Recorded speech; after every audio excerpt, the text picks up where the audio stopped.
Hello hi friends, welcome back to my channel. ನಾನು Nayana Santosh. Friends, ಇವತ್ತಿನ recipe ಏನಂತ ಅಂದರೆ ಮಾವಿನ ಹಣ್ಣಿನ ರಸಾಯನ. ಆ್ಯಕ್ಚುಲಿ ಮಾವಿನ ಹಣ್ಣು ಈಗ ಸೀಸನ್ ಸ್ವಲ್ಪ ಕಡಿಮೆನೇ ನಮ್ಮೂರಲ್ಲಿ. ಮುಂಚೆ ಎಲ್ಲ ತುಂಬ ಮಾವಿನ ಹಣ್ಣೆಲ್ಲ ತಂದು ತುಂಬ ಸಲ ರಸಾಯನ ಎಲ್ಲ ಮಾಡಿದ್ದೀವಿ. ಶೇಖರಣೆ, ರಸಾಯನ, ಮ್ಯಾಂಗೋ ಜ್ಯೂಸು ಈ ಥರ ತುಂಬ ಮಾಡಿದ್ದೆ. ಬಟ್ ವೀಡಿಯೋ ಮಾಡೋದು ಸ್ವಲ್ಪ ಲೇಟ್ ಆಯಿತು, ನಾನು ಸ್ಟಾರ್ಟ್ ಮಾಡೋದು. ಅದಕ್ಕೆ ಒಂದು ಸರ್ತಿ ಆದ್ರೂ ಈ ಮಾವಿನ ಹಣ್ಣಿನ ಒಂದು ರೆಸಿಪಿ ಹಾಕೋಣ ಅಂತ ಹೇಳಿ ಈಗ ಮಾವಿನ ಹಣ್ಣಿನ ರಸಾಯನ ತೋರಿಸೋಣ ಅಂತ ಅಂದ್ಕೊಂಡಿದ್ದೀನಿ. ಬನ್ನಿ ಫ್ರೆಂಡ್ಸ್, ನಾನು ಮಾವಿನ ಹಣ್ಣಿನ ರಸಾಯನ ಹೇಗೆ ಮಾಡ್ತೀನಿ ಅಂತ ತೋರಿಸ್ತೀನಿ. ರಸಾಯನಕ್ಕೆ ಮಾವಿನ ಹಣ್ಣು ಹಣ್ಣಾಗಿರೋದೇ ತೊಗೋಬೇಕು. ಅದಾದಮೇಲೆ ನಾನಿಲ್ಲಿ ಸ್ವಲ್ಪ ಕಾಯಿ ತುರಿನ ತೊಗೊಂಡಿದ್ದೀನಿ. ಈ ಕಾಯಿ ತುರಿ ಹಾಲು ಹಾಕಬೇಕು. ಕಾಯಿ ತುರಿನ ತುರ್ಕೊಂಡು ಮಿಕ್ಸಿ ಮಾಡ್ಕೋಬೇಕು, ಸ್ವಲ್ಪ ನೀರು ಹಾಕ್ಕೊಂಡು. ನಾನೀಗ ಕಾಯಿ ತುರಿನ ಮಿಕ್ಸಿ ಮಾಡ್ಕೊಳ್ತೀನಿ. ಕಾಯಿ ತುರಿನ ನಾನು ಮಿಕ್ಸಿ ಮಾಡ್ಕೊಂಡಿದ್ದೀನಿ. ಈ ಥರ ತರಿಯಾಗಿಯೇ ನಾನು ಮಿಕ್ಸಿ ಮಾಡ್ಕೊಂಡಿದ್ದೀನಿ. ಈ ಥರ ಕಾಯಿ ಹಾಲನ್ನ ತಗೋಬೇಕಾಗತ್ತೆ. ಕಾಯಿ ಹಾಲನ್ನೆಲ್ಲನೂ ನಾನು ಇಲ್ಲಿ ಸೋಸ್ಕೊಂಡ್ಬಿಡ್ತೀನಿ. ಮಾವಿನ ಹಣ್ಣನ್ನ ನಾನು ಕಟ್ ಮಾಡ್ಕೊಳ್ತಾ ಇದ್ದೀನಿ. ಇದಕ್ಕೆ ಸಿಪ್ಪೆ ಹಾಕಬಾರ್ದು. ಸಿಪ್ಪೆ, ಗೊರಟು ಅದನ್ನೆಲ್ಲ ತೆಗೆದು ಮಾವಿನ ಹಣ್ಣು ಅಷ್ಟೇ ಹಾಕಬೇಕಾಗತ್ತೆ. ನೋಡಿ, ನಾನು ಈ ಥರ ಮಾವಿನ ಹಣ್ಣನ್ನು ಕಟ್ ಮಾಡ್ಕೊಳ್ತಾ ಇದ್ದೀನಿ. ಈ ಥರ ಎಲ್ಲ ಮಾವಿನ ಹಣ್ಣನ್ನು ಕಟ್ ಮಾಡ್ಕೊಳ್ತೀನಿ. ಗೊರಟು ಹಾಕಬಾರ್ದು ಮತ್ತು ಸಿಪ್ಪೆನೂ ಹಾಕಬಾರ್ದು. ಫಸ್ಟ್ ನಾನು ಎಲ್ಲ ಮಾವಿನ ಹಣ್ಣನ್ನು ಕಟ್ ಮಾಡ್ಕೊಂಡ್ಬಿಡ್ತೀನಿ. ಮಾವಿನ ಹಣ್ಣು ಎಲ್ಲನೂ ಕಟ್ ಮಾಡ್ಕೊಂಡಿದ್ದೀನಿ. ಗೊರಟೆಲ್ಲ ಸಪ್ರೇಟ್ ಮಾಡ್ಕೊಂಡಿದ್ದೀನಿ. ಮಾವಿನ ಹಣ್ಣು ಅಷ್ಟೇ ಕಟ್ ಮಾಡ್ಕೊಂಡಿದ್ದೀನಿ. ಈಗ ಈ ಮಾವಿನ ಹಣ್ಣನ್ನು 1 ಸ್ಪೂನ್ ತೊಗೊಂಡು ಈ ಮಾವಿನ ಹಣ್ಣಿನ ಪಲ್ಪ್ಸ್, ತಿರುಳನ್ನು ಮಾತ್ರ ನಾವು ತಗೋಬೇಕಾಗತ್ತೆ. ಈ ಥರ ಸಿಪ್ಪೆನ ಸಪ್ರೇಟ್ ಮಾಡಿ ಮಾವಿನ ಹಣ್ಣಿನ ಪಲ್ಪ್ಸ್ ಮಾತ್ರ ತಗೋಬೇಕು. ಸಿಪ್ಪೆ ಹಾಕ್ಬಿಟ್ರೆ ಕಹಿಯಾಗಿ ಬರುತ್ತೆ. ರಸಾಯನಕ್ಕೆ ಯಾವತ್ತೂ ಈ ಥರ ಪಲ್ಪ್ಸ್ ಅಂದರೆ ತಿರುಳು, ಮಾವಿನ ಹಣ್ಣಿನ ತಿರುಳು ಅಂತಾರೆ.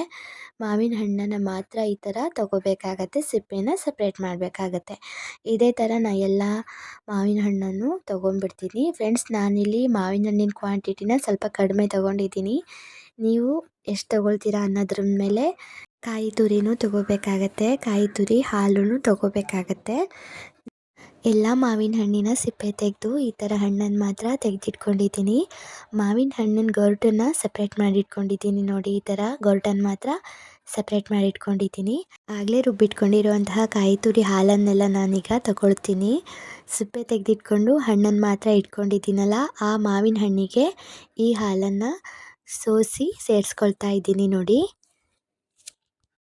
ಇದೇ ಥರ ಎಲ್ಲ ಹಾಲನ್ನು ತೆಗೆದು ಮಾವಿನ ಹಣ್ಣಿಗೆ ಸೇರಿಸ್ಕೊಬೇಕು. ನಾನೀಗ ಎಲ್ಲ ಹಾಲನ್ನು ತೆಗೆದು ಮಾವಿನ ಹಣ್ಣಿಗೆ ಸೇರಿಸ್ಕೊಳ್ತೀನಿ. ನೋಡಿ, ಈ ಥರ ನಾನು ಹಾಲನ್ನೆಲ್ಲ ಮಾವಿನ ಹಣ್ಣಿಗೆ ಸೇರಿಸಿಟ್ಕೊಂಡಿದ್ದೀನಿ. ಮಾವಿನ ಹಣ್ಣು ಸ್ವೀಟ್ ಆಗಿದ್ದರೆ ಸಕ್ಕರೆ ಅಥವಾ ಬೆಲ್ಲ ಸ್ವಲ್ಪ ಸಾಕಾಗತ್ತೆ. ನಾನು ಸಕ್ಕರೆನೇ ಹಾಕ್ತಾಯಿದ್ದೀನಿ.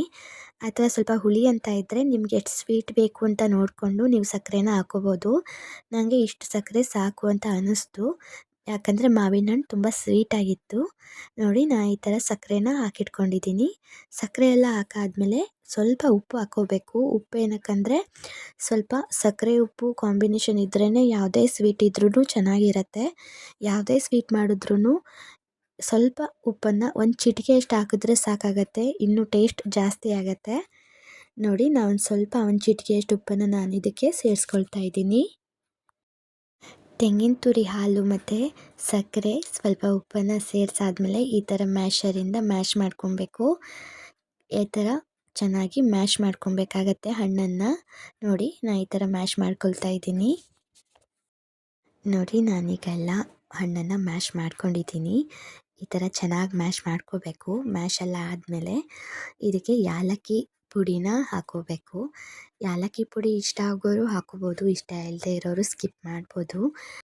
ಇಲ್ಲಿ ನಾನು ಯಾಲಕ್ಕಿ ಕಾಳನ್ನು ಮಾತ್ರ ಹಾಕ್ಕೊಳ್ತಾ ಇದ್ದೀನಿ. ಇದು ಪುಡಿ ಮಾಡಿ ಹಾಕ್ಬಿಟ್ರೆ ಫುಲ್ ರಸಾಯನ ಎಲ್ಲ ಯಾಲಕ್ಕಿ ಫ್ಲೇವರಲ್ಲಿ ಸ್ಪ್ರೆಡ್ ಆಗುತ್ತೆ. ನಾನು ಇದಕ್ಕೆ ಯಾಲಕ್ಕಿ ಕಾಳನ್ನು ಮಾತ್ರ ಹಾಕ್ಕೊಳ್ತಾ ಇದ್ದೀನಿ. ಬೇಕಂದರೆ ನೀವು ಪುಡಿ ಮಾಡಿ ಹಾಕ್ಕೋಬೋದು.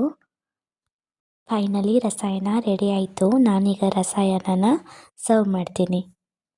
ರಸಾಯನ ಈಗ ರೆಡಿಯಾಗಿದೆ, ನಾನು ಸರ್ವ್ ಮಾಡಿದ್ದೀನಿ. ರಸಾಯನ ತುಂಬ ಚೆನ್ನಾಗಿ ಬಂದಿತ್ತು, ತುಂಬ ಟೇಸ್ಟಿಯಾಗಿತ್ತು.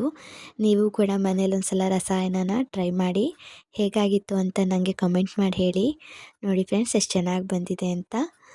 ಓಕೆ ಫ್ರೆಂಡ್ಸ್, ಯಾರೆಲ್ಲ ನನ್ನ ಚಾನಲ್ನ ಹೊಸ್ದಾಗಿ ನೋಡ್ತಾ ಇದ್ದೀರಾ ಪ್ಲೀಸ್ ಸಬ್ಸ್ಕ್ರೈಬ್ ಮಾಡ್ಕೊಳ್ಳಿ. ಇನ್ನೊಂದು ಹೊಸ ರೆಸಿಪಿಯೊಂದಿಗೆ ನಿಮ್ಮನ್ನೆಲ್ಲ ಸಿಗ್ತೀನಿ. ಅಲ್ಲಿವರೆಗೂ ಬಾಯ್. Thank you.